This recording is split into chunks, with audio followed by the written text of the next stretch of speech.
Hello, everyone. Pam Gregory and I, Kathy Rose, are here to talk to you about the astrology patterns of 2024. And I'm so happy that you're doing this with me, Pam. It's such a great joy to always work with you. Yeah, it's wonderful. We've been in the trenches together, Kathy, I think it's fair to say, and we've known each other for some time, and it's always so stimulating, inspiring, and yes, absolutely joyful to spend time with you. So thank you for giving me the opportunity. And we have a whole lot to cover. We're going to cover an entire year of high activity. Yeah, for sure. It's going to go at such speed. I think that's one of the big things about next year, 2024. It's going to go lickety split, so we have to be aware of that. And, to start this off, let me just say Pam's specialty is mundane astrology, applying this to the world and applying this to the evolutionary pattern of humans. And Pam, what is your website? Can you just tell people, even Yeah, though you're it's all over the internet? Thank you. It's just pamgregory.com. Pamgregory.com, you'll find everything there. All my YouTube videos get uploaded there as well. My YouTube is Pam Gregory Astrology, and yeah, very busy. And for those who don't know, Pam does have tutorial videos on her website. She has 2 books, so go explore it. I'm sure most people know you by now, though, but she has a whole lot to offer. And my website is roseastrology.com. I do private consultations for clients nearly 7 days a week, usually 6 days a week. And I also teach with Astrology University and Kepler College, but we're here for you if you need us. Yeah, fantastic. And Kathy is really a world-class teacher, and I regularly recommend clients to Kathy. So she's my go-to person for that. Thank you, Pam. So as we begin, you can see on screen, it says a powerful leap forward. And I wanted to have just a second to explain that. And Pam's going to chime in here. For people who are ready to evolve, ready to grow, when you make this kind of a leap, first, you make the decision you're going to do it. Second, you put effort into it and you run, and then you make that leap so that you don't fall down into the gulch. And it's a powerful experience. So there are a lot of us who are in that process saying, yes, I am putting effort into growing and evolving, and I'm going to make that jump. Some people are going a little bit more reluctantly, and it's like having a wild tiger chasing you, and you have no choice but to run as fast as you can and to try to survive and get over the gulch. And other people aren't quite ready yet. And it's like having the universal hand come down and give you a big shove. Either way, we're all going to be finding that we make this leap. Yeah, and the we really are going to be moving in quantum leaps next year. Whatever stage you are at in your soul's journey, this is very discontinuous energy. So that's why it feels so very different to the recent past. We are very much in a phase change here. And this is an introductory year to a lot of new energies that continue for the next few years. All right, so let's dive in. And we wanted to just do an overview. Yeah, we'll be looking at hotspots during the year with high growth potential, and Kathy will be very much looking at the personal side of that, and big themes for development, accelerated evolutionary development through 2024. We're going to be talking also about the fact that outer planets are changing signs, so they're coming to a completion, and this is extremely significant with the anaretic degree being activated. So we're going to cover that. And, that whole concept, again, of experiencing a phase change. This is an important point of history, and it's palpable. It's absolutely palpable. Okay, so Pam, her specialty is applying this to the worldview. This is where her wisdom and expertise shines. This is why she is incredibly well known and popular. And so she's going to be talking about the big picture cycles for humanity. She's going to be talking about the waves of development in history, the completions and beginnings. Pam, this is your area of expertise, and I'm so grateful that you're going to share this with us. Thank you. And it's so interesting, isn't it, Kathy? We have so many outer planets at the very end of a degree, or the very at the end of a sign, or very beginning. It's so clear: endings, beginnings, endings, beginnings, and that's reinforced over and over again, whichever aspect you look at. The entire Earth is going to be receiving very strong energies, and not just on an individual level, but the entire planet is going to be evolving. Yes, absolutely. And my sense is the entire galaxy, actually. Yeah.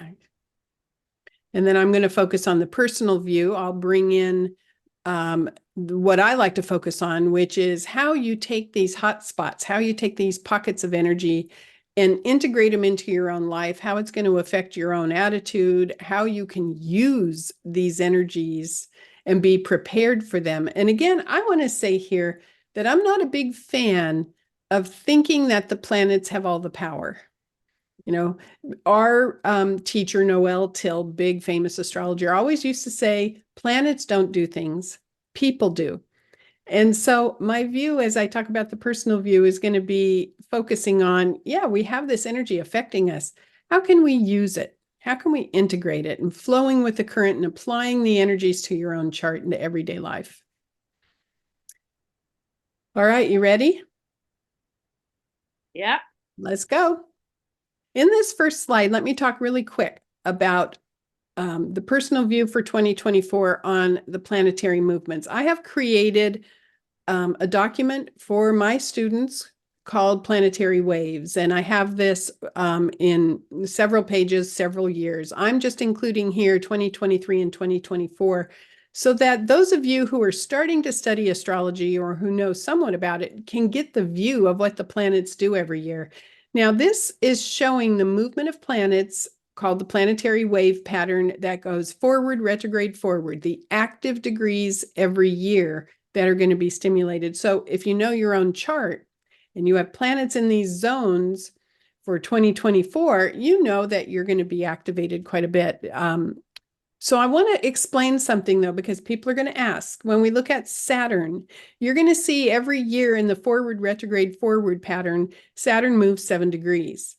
Now, if you look at 2023, you're going to see that in 23, it moved from 0 to 7 Pisces. That's forward, retrograde, forward. And that means that those degrees got hit 3 times by Saturn and a wave of development took place.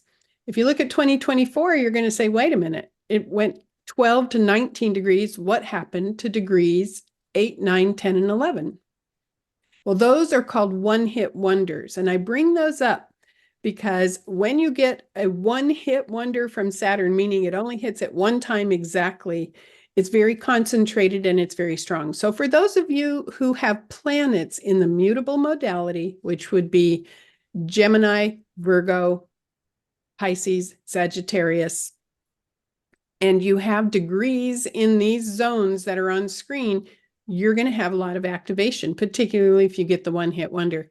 So for 2024, if you have planets in the mutable signs between 12 and 19, Pisces, Sagittarius, Virgo, or Gemini, you're going to get a lot of development from Saturn. You're going to see Uranus only moves about 4 degrees every year. So for 2024, it's going to move between 23 and 27. You see there's an overlap of 23. So for those of you who have planets at around 23, you get 2 years of Uranus energy. Oh, joy, right? Neptune moves only about 3 degrees per year, 27 through 29 Pisces. And here we see the anaretic degree that we're going to talk about in a moment. And Pluto is still going back and forth between Capricorn and Aquarius. It reaches 1 degree Aquarius and change. So I went ahead and put 2 degrees on screen. But those are the active degrees. And if you have planets in modalities, for example, for Uranus, if you have planets in a fixed modality between 23 and 27, and the fixed modality is Taurus, Leo, Scorpio, Aquarius, then you're going to receive these energies. So you have to be thinking of the modalities. But this is the big picture planetary view, the active zones. And in a moment here, Pam's going to dive right into this whole Pluto experience that's going on. Did you have anything to add on this, Pam, before we go to the next slide? I think that's an incredibly helpful chart that people can continually refer back to, Kathy. And thank you for doing that. It's simple, but it's so inspired, and it's an excellent reference. Thank you. All right. Take it away, Pam. Yeah, here we go. I mean, for many of us, this is a transit that will last for the rest of our lives, because it really is the beginning of a 21-year transit. Unlike last year, when Pluto only spent 3 months in Aquarius, it's going to spend 9 months. And as of November 19th, 2024, it will be moving into Aquarius for 20 years. This is a very different energy to Capricorn. And I've looked back to historical cycles. Pluto has a 248-year orbit, so it's very slow. And if we look back to the 1200s, the 1500s, the late 1700s, always as Pluto was leaving Capricorn and moving into Aquarius, there was a shift of the power moving from vertical structures top down.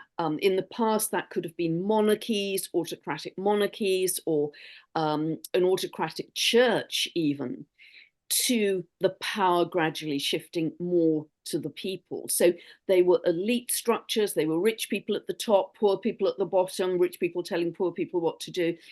And as Pluto moved into Aquarius, there was the beginning of a long-term shift of power to the people. And one of my favorite examples, I mean, this wasn't just happening in the American Revolution.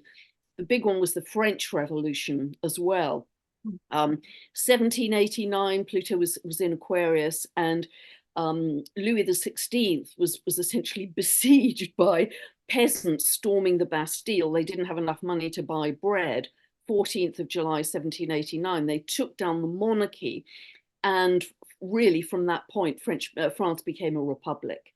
And lots of developments happened, legal developments, Declaration of the Rights of Man within a month of that, and many shifts, both in tax, in economics, many shifts over the years back to the common people. But remember that Pluto had entered Aquarius in 1777. So it took 12 years in that instance for that revolution to happen.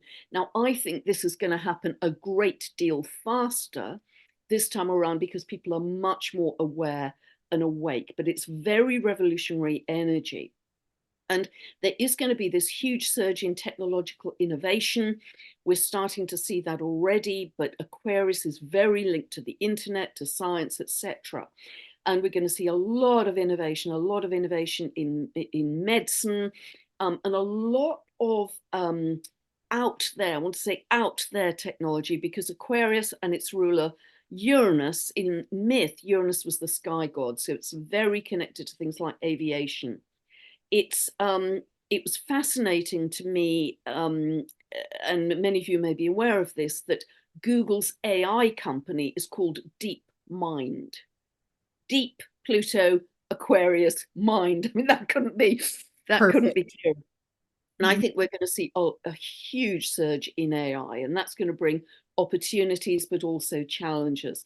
I also want to say that with every Pluto transit through Aquarius, historically, there has been a greater understanding of the larger cosmos, of the larger universe. Whether it's in 1543, Pluto was in Aquarius, Copernicus published his heliocentric theory. Whether it was in 1781, Pluto was in Aquarius, we had the discovery of Uranus by the telescope, which had been invented by Galileo earlier.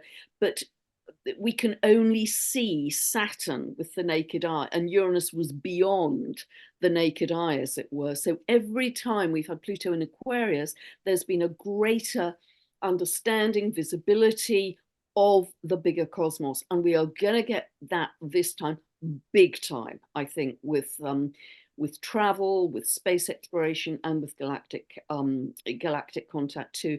The last ditch effort, if you like, of Pluto in Capricorn, it retrogrades back into Capricorn on the 2nd of September and is there until November 19th. And it is at the anaretic degree, that 29th degree of Capricorn, the whole of that period, for those kind of almost 3 months. And so that anaretic degree, any anaretic degree of a sign tends to express the more shadow side of a sign. So with Capricorn, top-down power and control, I think there will still be greater attempted power and control by the old order. But it's increasingly hollow because the Aquarius energy, the power of the people, is really gathering steam.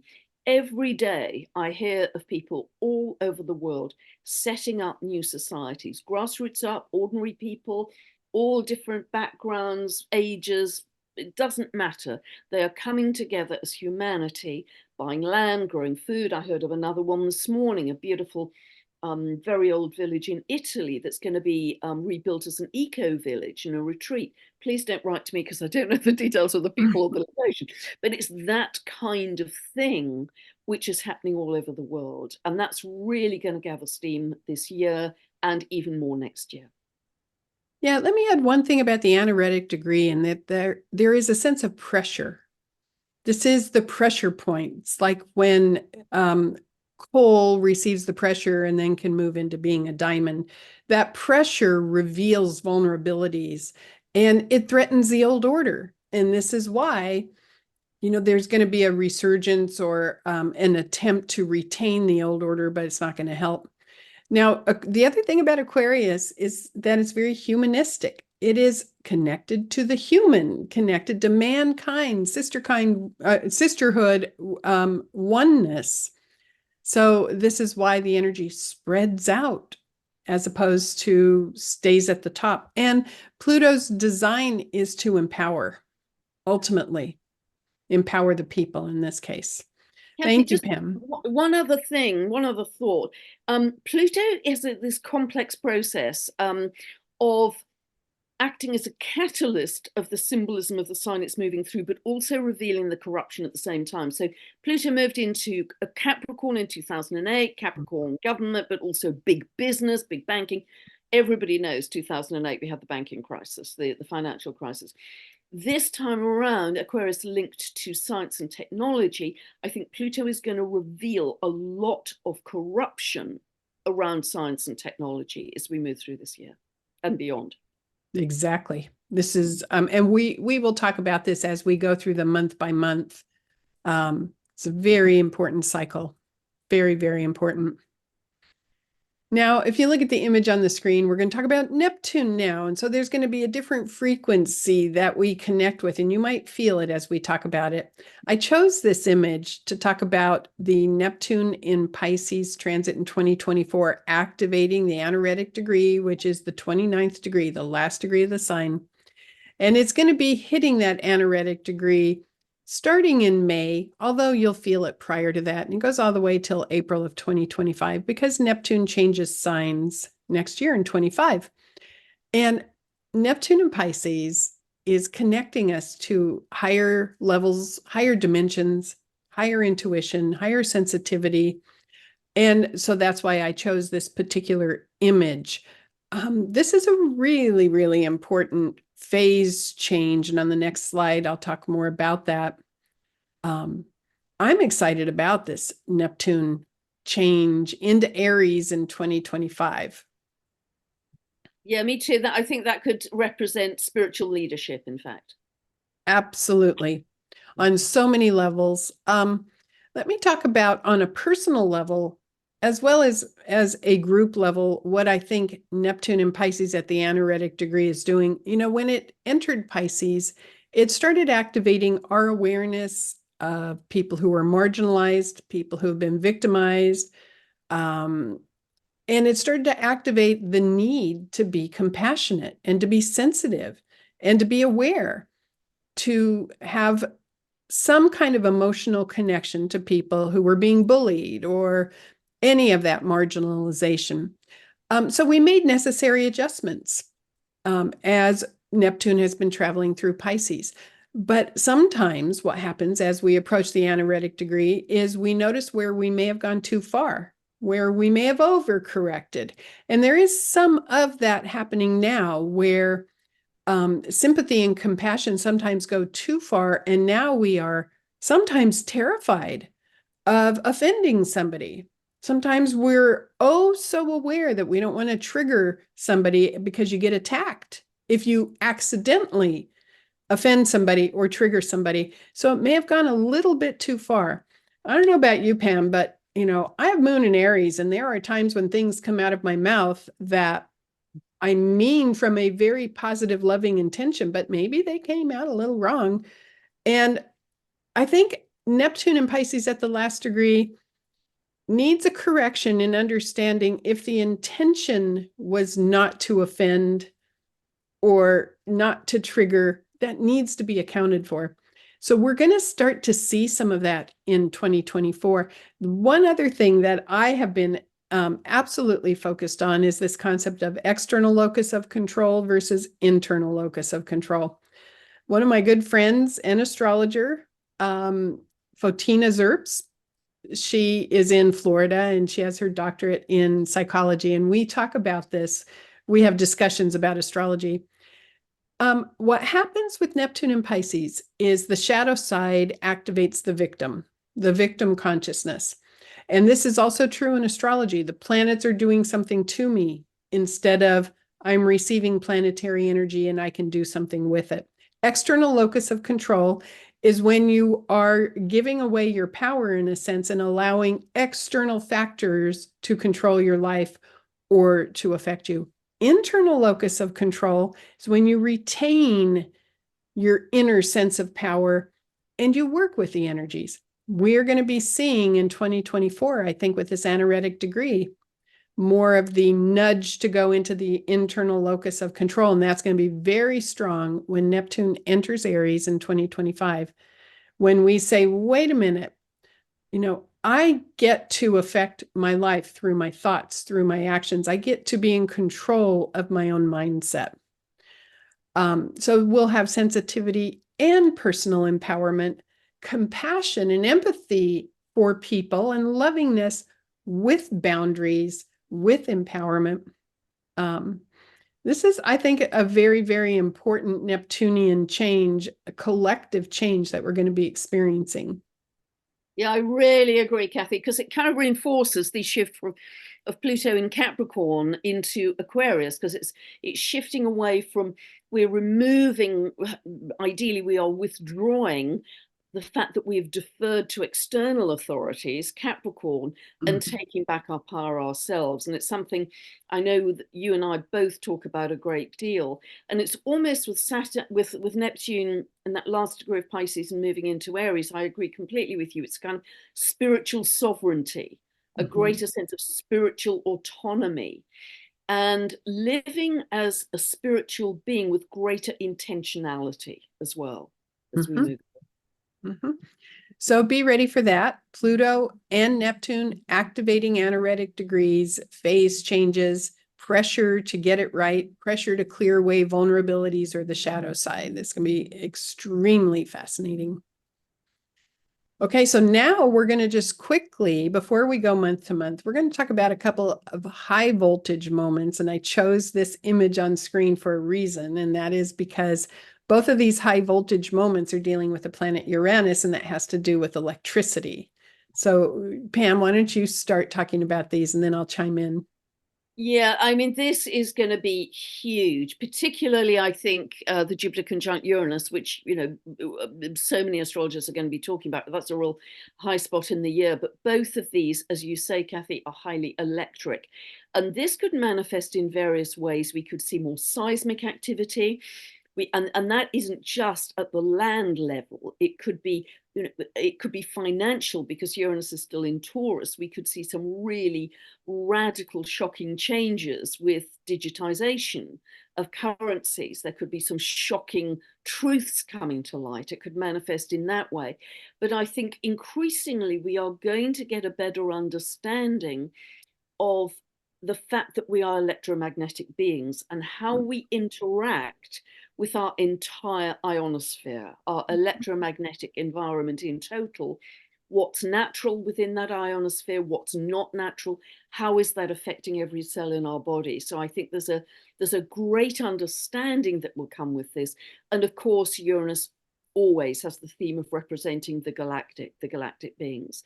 And I think both of these aspects here are going to energize a greater connection or disclosure or news or something around our connection with galactic beings. And we, of course, are all galactic beings. We're all made of stardust, as we know. So they are going to be not stable, not stable periods, but very fast moving and exciting periods to shake up the old and the stale and the deadening. Exactly. And the other thing about anything having to do with the planet Uranus is it's a wave of freedom energy, the need to be free, the need to get rid of baggage that holds you back and have the lightness and spirit so that you can move forward with freedom. So that's going to be a wave. And, so we're going to go month to month here in a moment, and we're going to talk about in particular how April stands out this year in so many ways.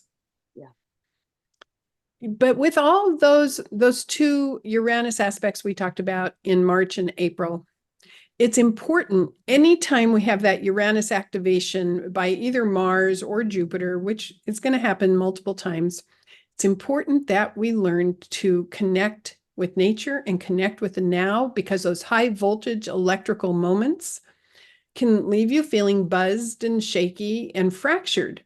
So tuning in with nature, connecting with the earth. I mean, Uranus is in Taurus after all, feeling the energy go down through your feet and into the earth. This is a photo that was taken in a photo shoot that my photographer did with me for my headshots. We were at a state park here in Virginia Beach, and I'm a moss fan, and I saw this mushroom, and she got this great photo. And I think it really illustrates within those moments, if you feel supercharged by the electricity of Uranus and Taurus, ground with nature, connect with the life force that is all around us, and it will help stabilize you. Yeah, I couldn't agree more, Kathy. And it's something that we both talk about so often. This is going to be a very buzzed up year because Pluto moving into Aquarius, an air sign, Jupiter, as we have here in May, moves into Gemini. This is really high voltage. This is really buzzed up mental energy and with great potential for distraction. Yes. Huge potential. So scattering. And again, we give our power away when we scatter our attention. So this is going to be a very important transit in the year. Yes, it's going to be in Jupiter, is going to be in trine to Pluto and Aquarius. And in many ways, that's really beautiful for bringing about a lot of innovations and also a lot of development in ideas, information, and I believe a lot of expansion in communication channels. That won't just be different social media platforms. It could even be different internets, which are more censorship free, something like that. But it will give us very much a taste of what's going to happen when Uranus starts to move into Gemini in 2025, because Jupiter and Uranus actually have many parallels. They're both very much to do with freedom, expansion, revolution, as you say, Kathy. It's going to be a super revolutionary year, I think, in 2024. And this feeling of forward propulsion at speed is going to come through very strongly with this transit. And I chose this image to illustrate Jupiter in Gemini because Gemini deals with our mind and our thinking and gathering information, processing information, analyzing information, sharing information. And our minds can be really supercharged, and it's going to be very important to learn when to stop analyzing, when to stop thinking, and to be. And this is such a contrast with Uranus and Taurus, which is be present now. Taurus has that pulse of patience, and Jupiter and Gemini, which is the buzz in the brain. So we're going to talk about this as we go through, but this is going to be a very big shift in energy. Yeah, I agree. And finding stillness, dropping into that 0 point, just watching your breath, bare feet on the ground, as you say, Kathy, closing your eyes, watching your breath. Have an absolutely simple default method of getting yourself back to center at that point of stillness. That's going to be crucial. And that goes back to the very first image we had on screen, which is a powerful leap forward. If you are actively saying, I'm ready to make that leap, I'm going to put the effort into it, I'm going to make the decision, I'm going to run and then use my muscles to make the leap. That's part of it. We have to participate with these planetary energies. Yeah. So we're going to go through month by month. And one of the reasons I wanted to do this is because I imagine a lot of people are going to be watching this throughout the year to review what's happening this month. And so you can fast forward and you're going to easily be able to find the month that you're interested in as we do this month by month energy. All right, so here we're going to time travel into 2024, and I'm going to start with this page because this is a concept I work with, which is when we have transits from Mercury, Venus, and Mars to our natal chart, particularly to our angles in the chart. The angles, by the way, would be the ascendant, the IC, which if you're using Placidus house cups, the IC would be the beginning of the fourth house, the descendant, which is opposite the ascendant, and then the midheaven, which is the zenith point. Those angles are the most powerful parts of the chart. In January, we get something interesting. We get Mars, Mercury, and Venus in the same sign. Mars enters January 4th. Mercury enters Capricorn January 13th. Venus enters Capricorn January 23rd. But it's going to be pop, pop, pop for people who have Capricorn angles. And it doesn't matter which angle you might have Capricorn on in your natal chart. You're going to receive a lot of triggers, a lot of activation. And I wanted to make you aware of this because we don't often get those three planets in the same sign in a month, but we're going to have it in January. So you'll have this high trigger activation, meaning whatever's in the background of your life that you're trying to move forward will likely move forward as we go through January into mid-February. Okay, it's very important for your own personal chart. On the world view, let's talk about, I'll let you take this away, Pam, about the two big movement periods in January. Yeah, massive. This second half of January, absolutely massive. Because, as Kathy just referred to, those Mercury, Mars, Venus are going to be in Capricorn in January, but on the other hand, Pluto is re-entering Aquarius on the 20th, and so we've got again this Capricorn Aquarius, old structures, old systems, top down shift now, quite an energetic shift, which many of us will feel towards the people. But it's just the beginning. Do remember, this is not going to happen in a month, in a year. This is a 21-year transit, but really feel that sense of the power coming back to you. Now, what's interesting is that there was a Jupiter, again, all astrologers were talking about this in December 2020, a Jupiter-Saturn conjunction at 0 of Aquarius. And this was really the beginning of a new 800-year cycle, because what happens, that Jupiter and Saturn come together in conjunction reliably every 20 years, but they generally do it for about 200 years in the same element of, water, earth, fire, etc. So this in December 2020 began the beginning of about a 200-year cycle of that conjunction repeating in air, because Aquarius is air. And this conjunction sort of sets up the background, the social, political, economic zeitgeist, if you like, for what's to come over about the next 200 years. Now, that's been a little subdued perhaps since December 2020, because Pluto's been squishing it slightly, if you like, in Capricorn. That is going to be re-energized. Pluto is the activator, the catalyst, where the power lies once it enters re-enters Aquarius on the 20th, and it re-enters with the sun. The sun Isn't is that amazing that that particular day is the day Pluto re-enters Aquarius, the same day as the sun? I mean, there's a statement there. Yeah, power. This year is going to be about power. And so you and I, Kathy, very much alert people to where does your power lie. Bring it back to you. And then, not only is Pluto re-entering Aquarius, but we also have Uranus moving stationary direct, the last planet in a row to move stationary direct. But whenever a planet becomes stationary in either direction, its symbolism is magnified. So this is going to be a highly electrified period. I barely have vocabulary for the second half of January, because I think a lot of truth is going to come to light. Yes, it's about freedom. Yes, it's about revolution. Yes, it's about shocks and surprises. It's going to be big. Humanitarian issues, yeah. Human rights, big time. Freedom, big time. this sets the stage for the rest of the year. Mm-hmm.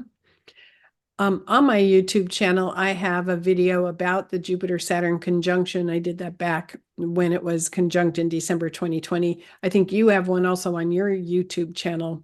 One of the things I talked about when I was talking about Jupiter-Saturn conjunct is the fact that we are entering more awareness about how our thoughts and our words create our reality. This is the air sign component. And more awareness about how sound waves affect things. So what you say out loud, the words that you say help to shape your reality. And on a personal level, remember that in January. Say what you want, give energy to what you want. That's part of this whole Aquarian dynamic that's coming about. And that's a real paradigm shift, isn't it? A real Mm. paradigm shift of it's something that, of course, has always been the case, that our thoughts create our reality, but we just haven't been very aware of it as humanity. With Pluto moving into Aquarius, the air sign, the higher mind, we are going to become masters of that. Well, and or not, somebody else is going to master it for us. and again, that goes back to internal locus of control. Yeah. I get to affect my reality by my own attitude, by the words, by my beliefs. It goes back to that. Yeah. One last thing for February on the personal view on how to apply this in your own life. What is fascinating is if you have been receiving a Pluto transit, if you have planets in your chart that are in the late degrees of a cardinal sign, the cardinal signs, Aries, Cancer, Libra, Capricorn. So if you've been receiving the Pluto transit in 2023 and perhaps also again in 2024, then these little bells, little bell transits from Mercury, Venus, and Mars are going to pop those degrees and create activation and movement forward for you. So Mercury is going to be between 23 and 29 degree of Capricorn from February 1st through 4th. Then Mars follows from the 1st to the 13th. And then February from the 1st to the 16th. The bottom line is this whole month is going to be very active still with people who have planets at late Capricorn or late Cardinal or angles, high trigger activity, January and February. Again, I love it personally when we have Mercury, Venus, and Mars traveling through the same signs because I know that's so much focused activity. So pay attention to that if you have this in your own chart. And then what takes place in February also after these planets hit 29 Capricorn, of course, then they're going to go into Aquarius.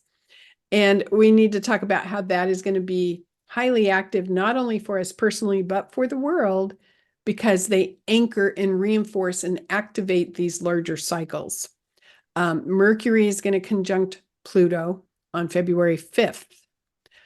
Mars will conjunct Pluto February 14th. Venus conjuncts Pluto February 17th at 0 Aquarius. So two things. If you have planets in early Aquarius or angles in early Aquarius, you're going to get a lot of activation. But these are trigger moments, popping of energy, like kernels of popcorn in the microwave popcorn bag, that start to activate and pop and make a lot of noise. Pam, what are your thoughts on how this is going to activate that whole 0 Aquarius activation? Yeah, this is going to be amazing because Mars in particular is the planet that activates and energizes. So this is going to really pour power into that more revolutionary energy of the people. I think we're going to see some big, big events happening, really very revolutionary, very much about freedom. And also, I always think of Mars as your individual power, the I am, your individual power, as I think of Pluto very much as a state power. Governments, etc. So this could be, and it sets us up for really a big theme this year of the challenge of the individual versus the greater state. This is going to be, 2024, I think, is a gift that keeps on giving because there is scarcely any let up in the energy as we move through this year. It's so concentrated. So the first 2 months of 2024 are very jazzy, a lot of activation, a lot of movement. You're going to need to breathe. You're going to need to be grounded. And then we're not done yet with talking about this, because we have to factor in there are no retrograde planets when we get into February and for a few months beyond. And the graphic I chose here with Mars conjunct Pluto, you see this whirling sort of spiritual energy, dimensional energy. Well, that's because it's in the air sign. This is a lot of momentum. Mars conjunct Pluto, forceful, dynamic energy, making a statement, with no retrograde planets, everything's going to move forward very quickly. Yeah, and I think that there are no retrogrades until about May. So again, we have this feeling of speed and momentum together with Pluto and soon in May, Jupiter moving into Gemini. So there's a speed, there's a lightness, there's a quickness with this, but not necessarily a stability. So that's why you've got to find stability within yourself. Mars conjunct Pluto, I often think as a kind of might makes right aspect, very brutal sometimes and very forceful. So it's going to be, again, interesting, this clash between the people and the old order, shall we say. And again, this is very potentially seismic activity. I think we're going to see a lot of extreme Earth events this year for many, many reasons. The peak in the solar flare activity. As I understand it, the center of the Earth, the molten core of the Earth is expanding. I think we're going to see a lot of changes inland as well. And I might pick up on that as we move through. But yeah, powerful period. Absolutely. Then when we get into March, now we start to get juicy again. And we referred to this earlier. We have the Mars square Uranus. It's going to be at 19 degrees. Mars will be in Aquarius, Uranus in Taurus. This happens on March 9th. And Pam talked about this earlier, potential seismic activity, technological innovation, but more than anything else, it is necessary disruption of the status quo. Mars and Uranus together can be a bit rebellious, can be standing up for your rights, but it's the freedom energy that's flowing. Yeah. And power outages, cyber attacks, that kind of thing. I think we'll see some genius inventions in technology. I think this could also be a time where there's a big step forward with cryptocurrencies, digital currencies, energizing Uranus in Taurus, money. So we're all aware of the moves towards a centralized digital currency system globally. Remember that Aquarius is decentralized. The direction of travel is decentralized. And I think we may even see ultimately microcurrencies in local areas. So please keep that in mind and use your discernment accordingly in how you react to the changes happening in the world. But yes, absolutely, this is a necessary disruption of the status quo. We might be seeing great innovation in food growing as well. I mean, there's some amazing things happening with people growing food on top of their roofs, and also people using warehouses where they've learnt for optimum plant and vegetable growth, they will use different colored LED lights that particular vegetable responds to most positively. And this kind of, the light Uranus, this kind of understanding of the light and the electromagnetic frequencies, I think will be another big theme in 2024. And to bring it back to the personal view again, I want to say you have to understand you're going to be receiving this very highly electric, jazzy energy. And you have to learn to breathe and to ground yourself and to stay calm and to form a positive perspective so that you can receive brilliant, innovative ideas personally in your own life. If you want to receive the breakthrough downloads of information that Uranus offers, you have to learn how to relax, how to be calm, how to connect with nature. So as we go into March, be very aware of those skills. I call it spiritual technology, inner technology. Be very aware of activating inner technology so that you can stabilize. Then you can tap the highest level of this for you in your life. Yeah, really well said, Kathy. And just on that final point about necessary disruption of the status quo, it's interesting.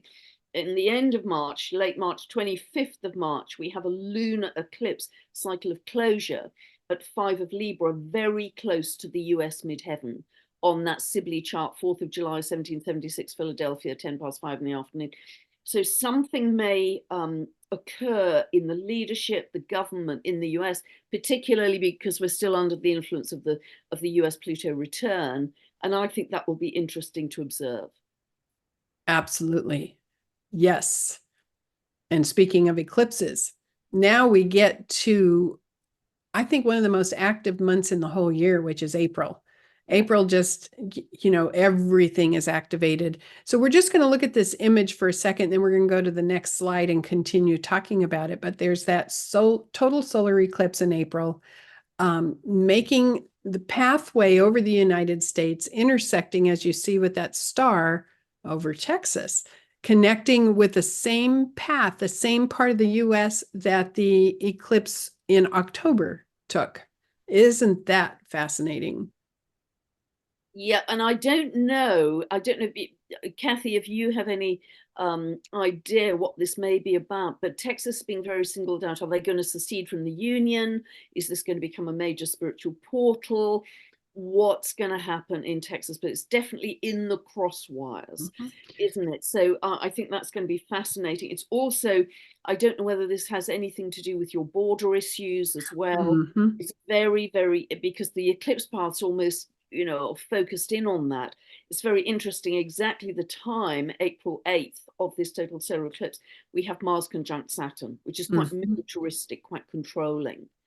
So you've got this explosion of a whole new beginning with the total solar eclipse, which is so powerful, and yet at the same time, this apparent clamping down with Mars Saturn. I do think it's going to have a lot to do here in the US about border, and the issues with the border right now, and the spiritual level of that, but also the necessary controls and boundaries that need to take place from Saturn. So, here with this eclipse going over Texas, activating border issues, we're going to be dealing with how to merge Neptune in Pisces and Saturn in Pisces. Compassion and sensitivity, being expressed to people who are in need, but necessary controls, necessary boundaries from Saturn. And that's a very tricky one to bring about. But I think we're going to be seeing a whole lot of focus, particularly because in the United States, this is a presidential election year. And we're going to be seeing a whole lot of activity with the candidates right around the time of this. And then the Chiron return for the US at the same time. So well said and fascinating, Kathy, isn't it? Because Neptune represents the refugee, the homeless, the person on the periphery of society, and Saturn, of course, is the necessary rules, regulations, and boundaries. So that's going to be fascinating. And as the chart is suggesting, it isn't just the Chiron return for the US. It's this, that Chiron in its transit is conjunct the solar eclipse at the same time. And so that to me really talks about collective healing from victim consciousness, because I always think of Chiron in Aries as being wounded in the I amness, wounded in the sense of center or individuality. So because a total solar eclipse is a big new beginning, I think this is very propitious, very promising for a widespread collective healing. And it's going to preview some of the issues that are going to come forward and become very powerful in 25 and beyond when Neptune enters Aries and Saturn enters Aries at the same time. So we need to be very aware of what's happening in April for that larger view. But that's not all that happens in April. We have a Mercury retrograde. And I am not somebody who is afraid of Mercury retrograde. I never promote you have to have a survival guide for Mercury retrograde. It's a 3-week cycle where we can go inward, where we can review, and where we can be extremely productive. I like to mention to people, if you are going to receive a conjunction to a personal planet anywhere in your chart when Mercury is retrograde, this is a very powerful and productive time for you to accomplish a lot, for your thoughts to become clear. So on April 2nd, Mercury goes into the retrograde phase at 27 Aries, which is interesting because as Mercury's retrograde in Aries, it's going to help us process what's happening during that eclipse.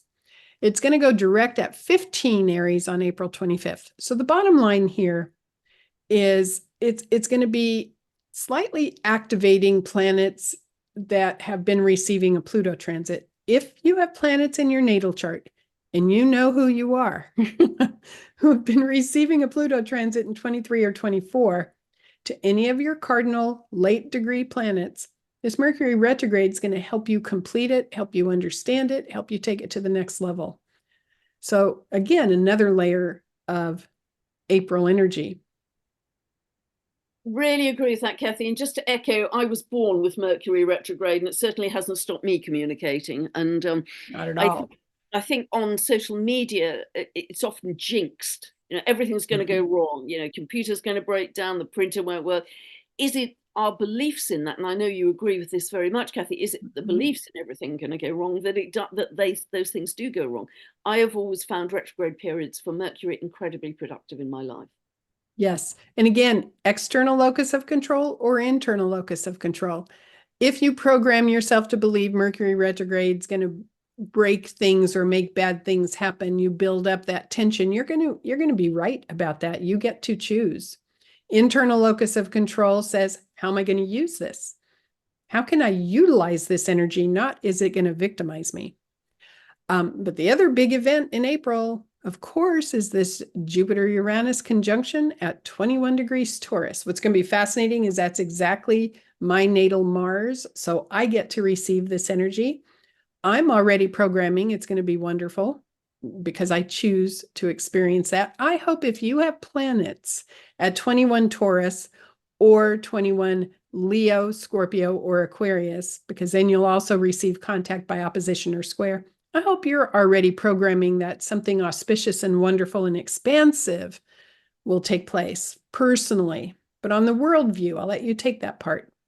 Yeah, it's exactly on my descendant, actually. So that'll be interesting to see what happens there. Breakthroughs in consciousness, I think 2024 in total has great potential for Kundalini activation, because I see that very much as Aquarius and Uranus, and Jupiter is going to expand that at this point. But April could be one of the real high points of Kundalini activation, creating those breakthroughs in consciousness and a whole shift of perception. It is going to be, I think, paradigm shattering in so many ways, because this is going to develop the technological side of life in a very big way. It was interesting, I discovered that Google's company DeepMind, which is its AI company, was set up in September 2010 with an exact, pretty much to the minute, Jupiter-Uranus conjunction. If we go back to 2010, 2011, another Jupiter-Uranus conjunction, the Arab Spring. Think of all the revolutions that were happening during the Arab Spring.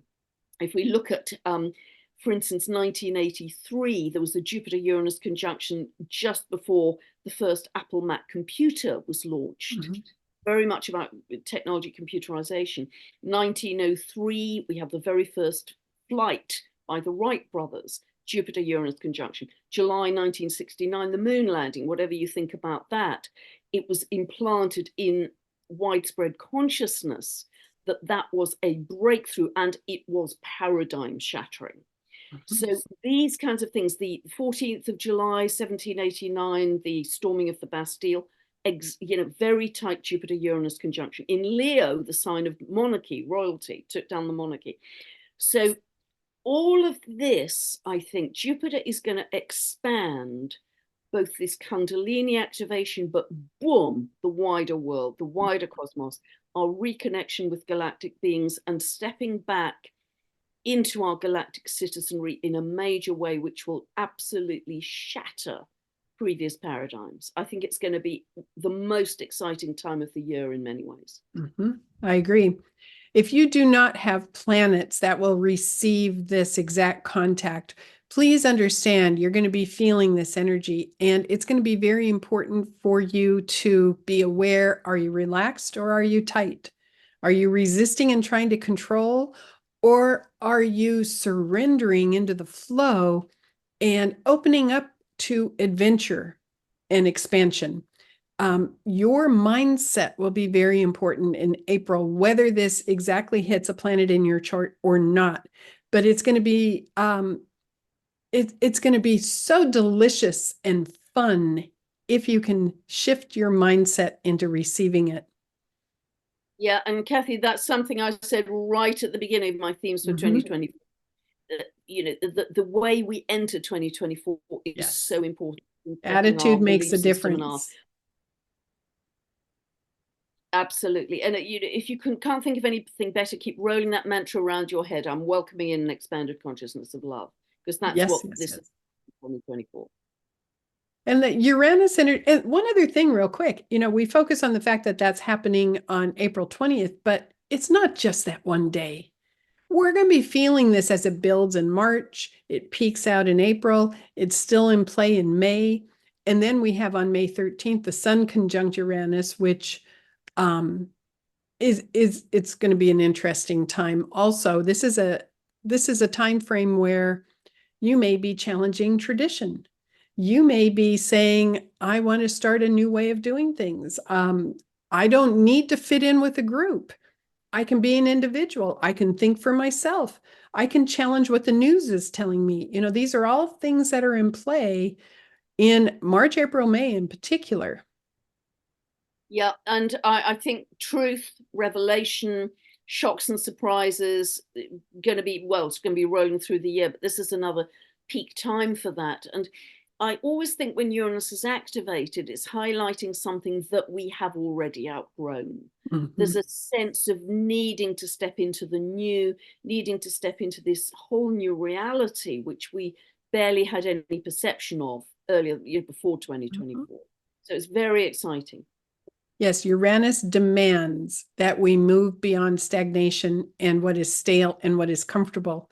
And it demands we get bigger and step outside of our comfort zone. Yeah. But there's more in May. We're going to have then on the 18th, right before the sun goes in, or right before Jupiter enters Gemini, the sun will conjunct Gemini. So first it makes the conjunction to Uranus and then Jupiter. Sun Jupiter conjunction, May 18th. How wonderful is that? Get your mindset into view, think positive at this time, connect with nature because this is still in Taurus. And we may be seeing things in the news at that time too. Yeah, that's a really beautiful transit, I think. So our connection to nature is going to be so essential, as you so often say, Kathy, as we go through. Mhm. Trust nature, trust the earth. That doesn't lie to you, and it Mhm. will give you a lot of stability in what's an extremely high vibe year. Yeah, go hug a tree and connect with the root system that goes down into the earth.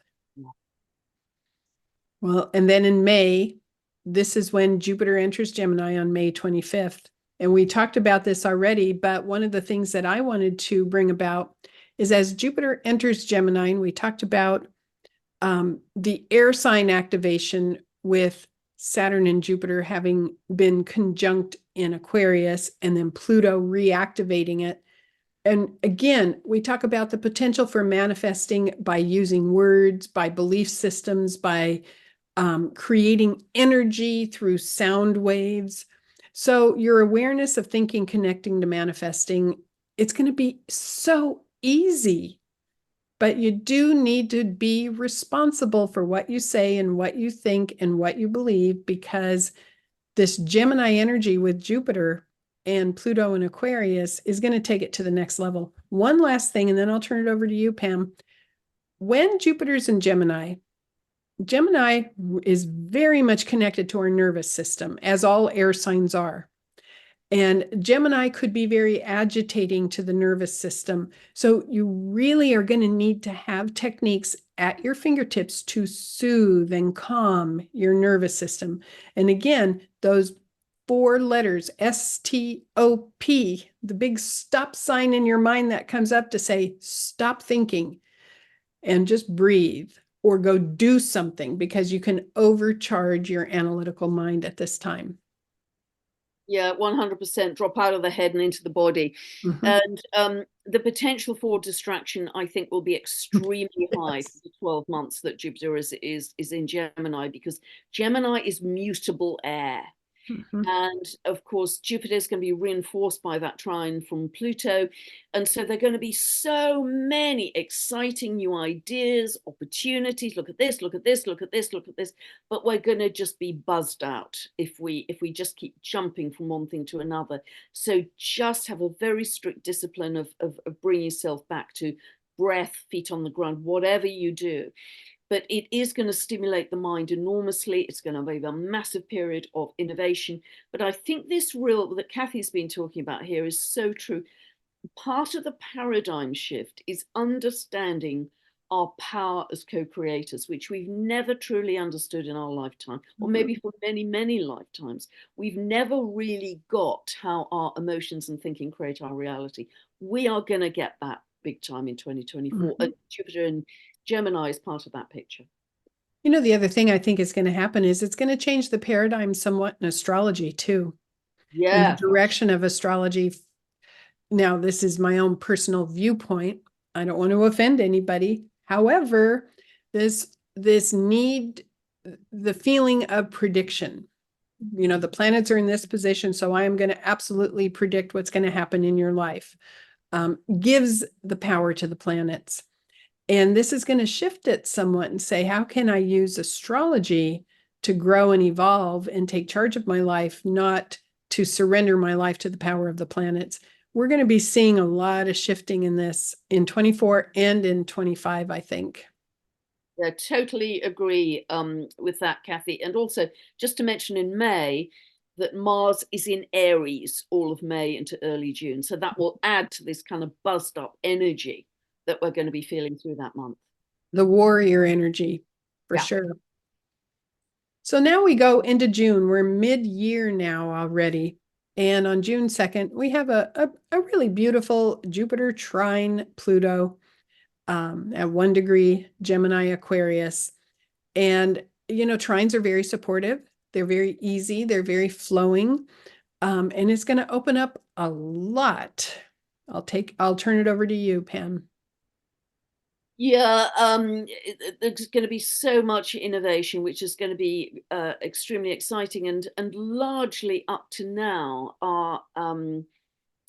our technology has been external to our body. You know, our computers, whether you look at healing devices like bioresonance machines, which are wonderful, they've largely been external. But I think increasingly we are going to be looking at internal devices Yes. potentially. Neuralink is one big Mhm. obvious one. I mean, they're chips, microchips, which diabetics can use that are Mhm. implanted in them that regulate their insulin level, which is extremely positive.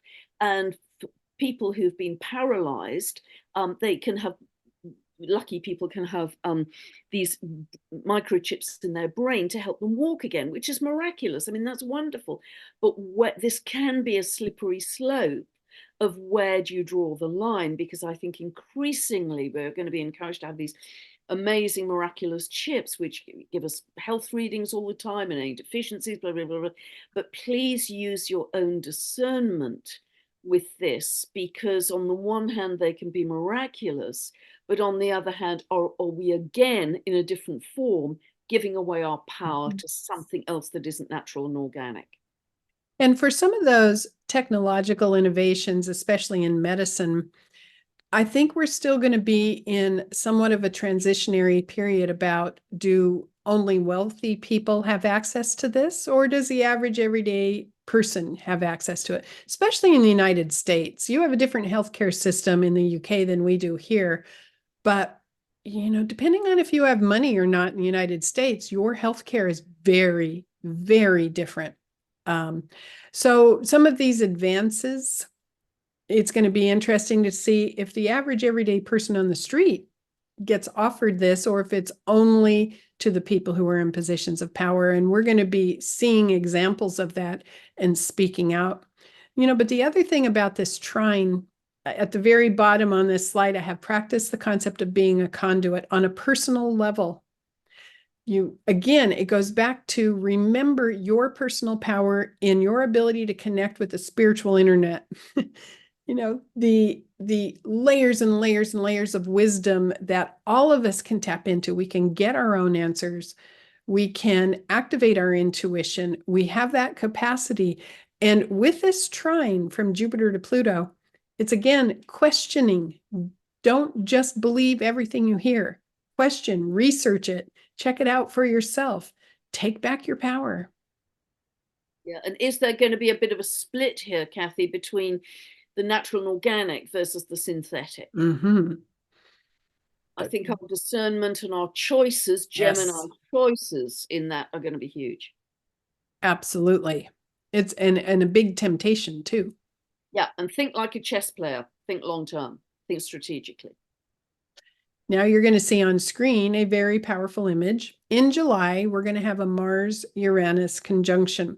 And of course, I picked a dramatic image not to create fear, but to illustrate how this energy can manifest. It is very eruptive. It's very hot. It is connected with world activity and Earth activity. We're not absolutely predicting there will be volcanic eruptions, although there could be. But this represents the energy signature of Mars conjunct Uranus. Let's look at the dates. And I'll turn this over to you, Pam, on the world view, because this is really important. I'm sorry. One last thing. Let me say this before I turn it over to you. Yep. I wanted to mention in the United States during this presidential election year, I think it is absolutely fascinating that the Republican National Convention, which is where they nominate the candidate, starts on July 15th, the exact day of this. Yeah, it's going to be in Milwaukee. The moon is going to be in Scorpio. Mars will be conjunct Uranus. Mercury and Venus will be in Leo. Isn't it fascinating that the Republican candidate, that convention will be between July 15th and 18th during this very, very volatile, powerful time frame? Well, that will not go smoothly or perfectly, will it? That's just, I mean, this is very much about it. So it doesn't, as Kathy suggested, it doesn't have to be literal earthquakes. It can be political earthquakes. It can be financial earthquakes. It can be truth coming to light in a very shocking way. And maybe the truth is delayed until round about that very important convention. I think it's also fascinating that this is happening at 26 degrees of Taurus, which is where we have the fixed star Algol, 26 degrees of Taurus. And in myth, the myth attached to Algol is around decapitation, people who lose their heads, literally, and it's very linked to loss in leadership. You think someone is in the leading position and then they are decapitated, not necessarily literally, obviously, but metaphorically. And at the same time, this is slightly earlier in the month, Neptune has just dipped into 0 of Aries, conjunct the USIC in that Sibley chart. This is some kind of dissolution happening. Neptune is therefore opposing the midheaven, the leadership, the government. This is going to be a fascinating time politically for the US, I think. And nothing is going to be predictable, I would say, with so much volatility. It's very, very volatile. It's very explosive. To use it personally, I would highly recommend in July, you make sure you are getting enough fresh air, sunshine, and exercise. It is phenomenally important that you are at least walking or moving your body to burn off some of the excess electricity from Uranus. And understand that in the month of July, during this Mars-Uranus conjunction, we're all going to be bombarded with reactive energy, the need to fight back, the need to speak up. Some people might get cranky. Some people might be angry and volatile. We don't have to succumb to that, but understand it might be around us. And that's why you have to manage your own energy well. Yeah, and just one last thing for July, Kathy. Transiting Jupiter is conjunct the US Uranus, which rules the third house. So it's Yes. linked to the media, it's linked to communication, it's linked to truth, coming out. So again, I think there are going to be a lot of major revelations around this time. I think we're going to be seeing a lot of protesting too. For sure, because People protesting, speaking out. We're already seeing some of that now, but around this time, especially in the United States, but not only in the United States. Yeah. I think we'll see social unrest globally. Yes.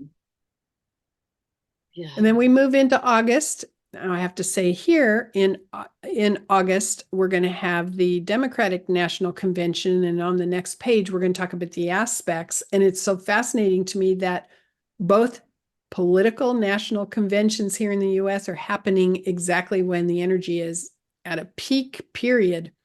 But for one thing, we're going to have Mars and Jupiter in Gemini all of August, which just, it accelerates mental energy. So again, breathe and ground yourself and make sure you're soothing your nervous system as Mars and Jupiter work together. Because, if you're prone to having an anxious response to stress, if you're prone to getting jittery or tight, take proactive action and start learning how to moderate that with enough exercise, which is in stopping your mind when you need to. But this could be a delightful month on many levels, but that's not all. Let's talk about, there's a Mercury retrograde that happens again in August.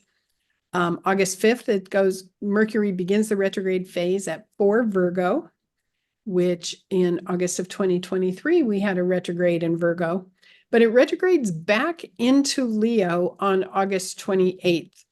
And so the Democratic National Convention, which is from August 19th through 22nd, is going to be happening during a Mercury retrograde. It will be in Leo when we have that particular convention. So if you have planets in early Virgo, in between that zone of 21 Leo to 4 Virgo, you're going to be receiving this Mercury retrograde. Take advantage of it. It'll be a highly productive time. Yeah, I would really agree with that, Kathy. Yeah. So the other thing in August is the big signature. And again, Democratic National Convention begins August 19th. Look what's on screen happening on August 19th. Jupiter will be square Saturn, Gemini, Pisces, and Mars is going to be very close. Mars will be in Gemini, activating this issue also at this time. So I'll let you explain this Jupiter square Saturn. Yeah, we mentioned earlier that on the 21st of December 2020, we had the conjunction of Jupiter and Saturn that really set up or initiated the 800-year cycle. And when any two planets come together in conjunction, it's like the seeding point, and then the testing point of whatever was initiated then is happening at the first square. So here we have the first square of Jupiter and Saturn. So it was okay. So whatever was initiated at the end of 2020 in terms of a new social zeitgeist being built, how far has that come? And how far have you come in helping to initiate that? I think those are going to be the questions. Looking back, how far and how much more can you do in 2024 as such a powerful year of change? Water, I think, is going to be huge. I think we are just at the beginning of understanding water as living consciousness. And the wisdom, Jupiter of water, Saturn in Pisces linked to water. So I think that's going to be an accelerated time of making leaps in our understanding around the wisdom of water, the intelligence of water, the divinity, I want to say, of water, and how we are just water. We are living crystals, essentially. There's also this need to understand Saturn related to developing new habits and commitment to those habits. And so as we have this Jupiter square Saturn timeframe, it's going to be very important that you are committed to energizing certain foundational beliefs that you have. And I would highly recommend starting right now that you become aware of what are the foundational beliefs that you hold, that you energize, that help to create your reality. Choose them wisely. One of my foundational beliefs is I'm always at the right place at the right time, and everything works out for me easily. That doesn't guarantee every single time things work out easily, but I hold that belief, I energize it, and I do find out I'm at the right place at the right time over and over and over again. I have many other deep foundational beliefs that are core to my being that I actively energize as often as possible by saying them out loud. I'm saying this because in August, when we have this square, your commitment to your core foundational beliefs will pay off. They will pay off. Hopefully, you have integrated them deeply.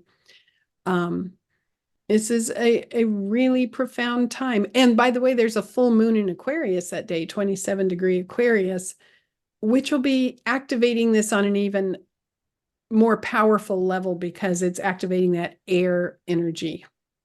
Yeah. All right.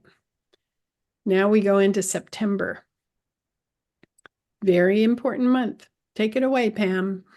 This is really the last gasp from September 2nd to November 20th of Pluto being back into Capricorn. And it won't re-enter Capricorn until its next cycle, and it's got a 248-year orbit. So this is why this is so important. So it's the last gasp of the old systems, the old world, the old top-down structure. And Pluto is actually, I think I mentioned this earlier, going to be at that 29 degrees, the anaretic degree, from September the 2nd through to November the 20th, over that whole period. So it's just kind of hanging on by a thread. So an analogy I've used in the past is, the theatre scenery is collapsing and the actors are talking more and more loudly to kind of cover the fact the scenery is collapsing all around. So it's going to be louder but more hollow. And I think you're going to see more and more revolutionary power of the people challenges to the old world order, because this really is the last gasp of Pluto in Capricorn. And it feels like those games of they call Junker or Junker, where you've got kind of wooden blocks and you've built this size skyscraper, but somebody's pulling out the bottom blocks and the whole edifice is teetering, and any moment it could crash. It's going to be an incredibly powerful period of shift between the old world and the new. Very revolutionary energy as well. And we also have a lunar eclipse, I think, Kathy, don't we, coming up? Yeah, I think that's one of the next pages. Yeah. Yeah. So that time frame as Pluto re-enters Capricorn, it's pressure. And if you have been receiving a Pluto transit to late degree Capricorn or any one of the cardinal planets, again, Aries, Cancer, Libra, or Capricorn, then this time frame from September 2nd to November 20th, this is a completion cycle. You're going to be feeling it palpably in your body when you integrate and start digesting all the changes that you need to make because of receiving the Pluto transit. So it's a final purge for people with late cardinal planets or angles. It's an integration of necessary endings so that you can move forward. And it's nothing to be afraid of. It's something to look forward to, because the last hit from Pluto by transit is spectacular. This is when it all comes together. Yeah, I very much agree with that. And then here's the lunar eclipse. So just focus on that full moon energy for a second. September 17th, a lunar eclipse at 25 Pisces, conjunct Neptune. Oh, so we're going to talk about this together. It says personal view, but it's personal and world view here. Why don't you start off and then I'll add in. Yeah, this is so powerful around Pisces Neptune energy. Neptune, of course, is the ruler of Pisces. So, boy, I think we could see issues around water of all kinds. There could be flooding. It could be literally water. It could be an overwhelm of emotion at this time, and it could open our hearts to compassion, I think, actually. But toxicity is very linked to Neptune. So toxicity in water, toxicity linked to medicines, Neptune, toxicity linked to the media, Neptune, toxicity, the whole thing around a veil of illusion, Neptune, I think, could be very strong around this time, with a lot of deception being revealed. Neptune has a lot to do with sleight of hand and secrets and things not being quite as they seem. But certainly on the other hand, I think, and Kathy will talk about this more, the potential for spiritual connection and shifts in perception of your reality are exquisite, absolutely fine and exquisite at this time. One of the most important things that I feel like I'm connected to for my own life purpose is to teach people how to activate their own intuition, to teach people how to open and receive and be able to go to the universe to get your answers. We all have that potential. This lunar eclipse in Pisces conjunct Neptune is an incredible pivot point to say, yes, I can do that. Just give me the inner technology so I know how to access it. So the powerful sensitivity and spiritual connection, the ability to activate higher levels of your soul and your intuition will be very important. Back in 2011, I did a 3 DVD set called Activate Your Intuition, which was an educational series. And then I sold all the DVDs and I thought, then we lost the media on our computer system. So I thought, darn, that whole teaching device is down the drain unless we reshoot it. Well, in our last move, I found one last set of DVDs.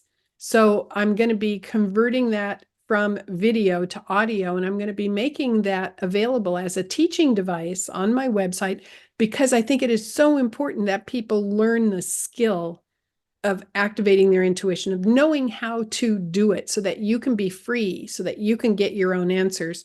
This eclipse taking place at 25 Pisces is just going to blast that wide open. So be watching for that and take charge. You are not a victim to having to get information only from the news or being told what to believe. You have the capacity to check it out for yourself Yeah, directly from the divine. Kathy is a wonderful teacher with all this kind of thing, and I think this will also expose our victimhood from the past, Mhm. big time. Yes. Yes, 100%. And to help us find balance, because remember, Saturn is transiting in Neptune or in Pisces, trying to do that, trying to balance all of this. So September is a big month on many levels. And then we have another eclipse coming up in October. I chose this image simply because it's an eclipse in Libra, and Libra about relationship and partnership and people. So October 2nd, solar eclipse at 10 Libra conjunct Mercury. So an eclipse conjunct Mercury is always pretty interesting, especially in an air sign. So why don't you go ahead and describe this? Yeah, and this is the last eclipse in Libra for another 9 years. So I think this is relationship human to human. I think it's also connected to our relationship to the earth and being in right relationship with the earth, with nature, getting back to this Lemurian concept of oneness. I think will be kind of highlighted around this time. We could see some legal developments because the two signs that are connected to the law are Sagittarius and Libra. And I think what is very interesting here as well is on the let me see, the 17th of October, we have an incredibly strong full moon that is actually a cardinal grand cross involving the sun, the moon, Mars, and Pluto. Mm-hmm. Yes. Which is, I mean, this is like a last ditch battle of, again, where does the power lie? Incredibly strong. It's a profound period for personal empowerment as well as empowerment of humanity in so many levels. Yeah. And what's fascinating is the eclipse in September in Pisces conjunct Neptune is not objective. That is completely creative and abstract and flowing and dimensional and sensitive. But this eclipse in October in Libra is very objective. It takes it from the body to the mind, to this ability to step back and have that objective, rational communication energy. So they're two very different eclipses. So here we have more activity in October. On October 9th, Jupiter retrograde at 21 Gemini. So Jupiter will enter Gemini in May and it'll travel all the way to 21. So if you have planets in Gemini, you're going to be receiving that Jupiter energy. Goes retrograde at 21. October 12th, we're going to have Pluto going stationary direct, getting ready to finish in November that transit in Capricorn. This is, and all month long, Mars is going to be in Cancer. It's slowing down because we're going to have Mars retrograde. It begins a retrograde in Leo in December, but Mars in Cancer is giving motivational energy to our feeling, to caring, to compassion, to mothering. It's very emotional place for Mars, but this is the caretaking Mars, and that's going to be in the background energy during this time. And that's very interesting. So Jupiter retrograde, we're going to be going back over what has happened so quickly in terms of social media development, perhaps, and really integrating that more about what feels right to us. But that Pluto station is, this really is crucial because this is the last big push for just another 5 weeks for this entire Pluto transit through Capricorn. And so this is, as I said, the absolute last vapors of Pluto and Capricorn. So it's going to be an incredibly interesting time with also that very powerful full moon, which I've mentioned, at 17th of 17th of October. And I believe Mars is also at 29 degrees as well as Pluto at that time. I mean, And for those of you, who follow US politics, this is heading into the election on November 5th for the president. It's going to, I mean, I have no words for how interesting this is going to be. I am actively doing my affirmations for divine right action for the highest good of all concerned and blessing the election because it's going to be quite volatile on so many levels. Yeah, I mean, yeah, agree with all of that. So yes, a highly activated period as we go into November as well, with that Mars opposite Pluto again, individual power versus state power as I see it, and as Pluto re-enters Aquarius on November 19th, 20th, this could bring about yet another surge of crisis around science and technology and truth as well. I also think it will give another surge to the development of new groups and communities from that point on.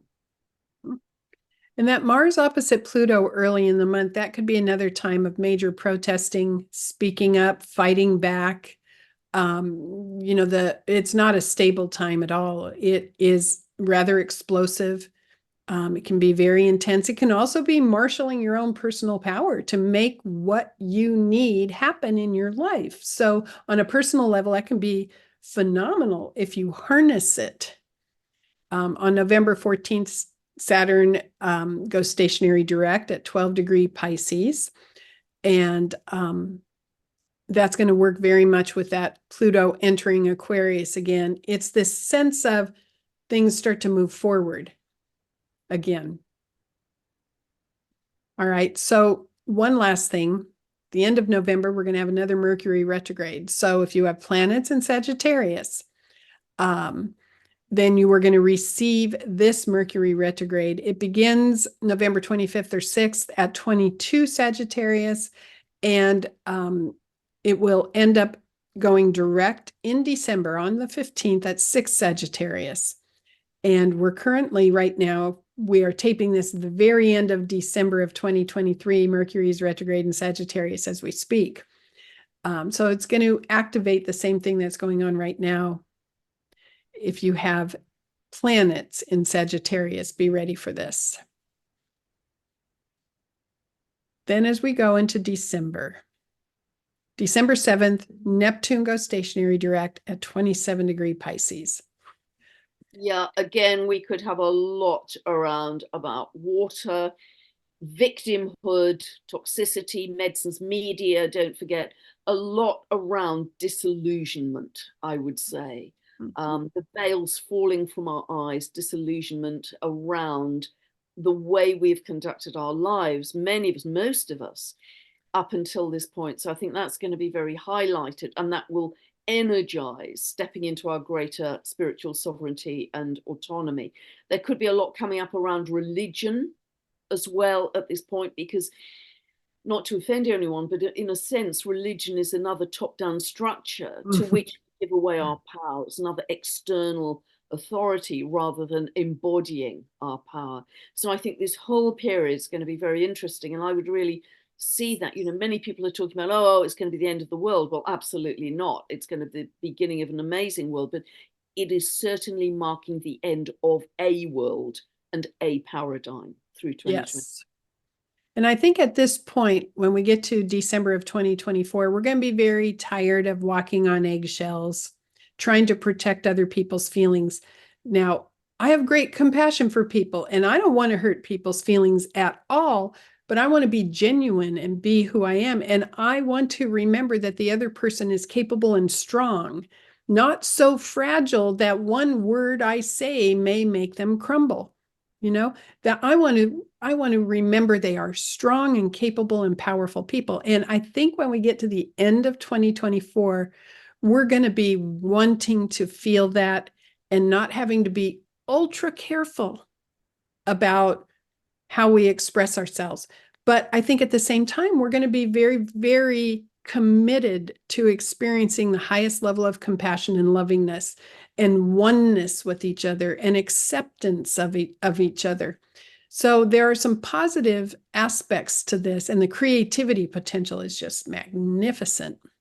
Yeah, beautiful. I mean, this is highly intuitive, highly connected. Healing abilities might come forward in a stronger way. I think we really are going to discover as we go through this year what may be considered at the moment superhuman gifts and skills. We're going to be remembering those. They're going to be activated. Inner technology, the spiritual technology that exists within us all, could be very much unleashed in 2024 as Neptune hits that anaretic degree. Yeah. Mars is going to enter a retrograde in early December.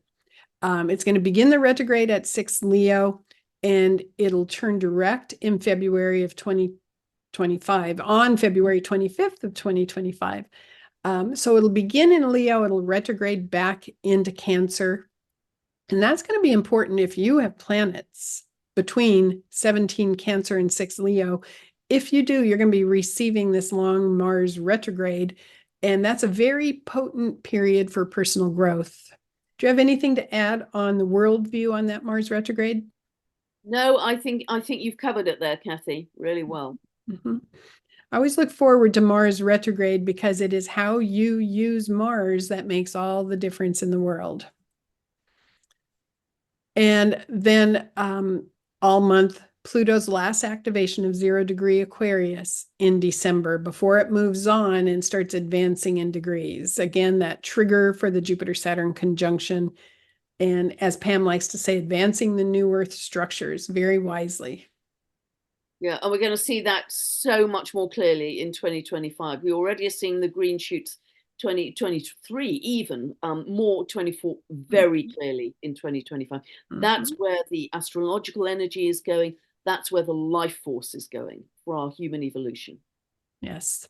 Hold your vision as you go through 2024, because there will be pressure points with those anaretic degrees from Pluto and Neptune. There will be pressure points, and then the Uranus conjunction that takes place. But hold your vision to something higher. Believe in humanity and believe in this evolutionary pattern that's taking place in the world. Oh my gosh, we've finished the year. Wow. Ah, a powerful leap forward. Make a decision. Are you going to actively jump that cliff and put forth the effort and with great delight say, yes, I want to move forward? Or you're going to be chased by a tiger and be forced to do it in emergency status, or you're going to get shoved by the universe? Either way, we're going to make a leap. We get to choose how we do it. Yeah, and your frequency is everything. Everything cascades from your frequency as a co-creator. So just keep rolling that mantra around your head. I'm welcoming in an expanded consciousness of love, and that will guide you onto the right path. Mm-hmm. And I am up to the task. Create those foundational beliefs and energize them. Well, Pam, thank you so much for sharing the year with me. I've loved it. It's been great, actually. It's felt really exciting. I think we've kind of started to get into the energy of 2024, and it really is so different. And it's been thrilling to do this with you, Kathy. Thank you. All right. So bye, everyone. And I look forward to seeing you as we go through the year in all the videos that Pam offers and the videos that I offer, and many, many blessings being sent out. Lots of love, everyone. Bye. Bye bye.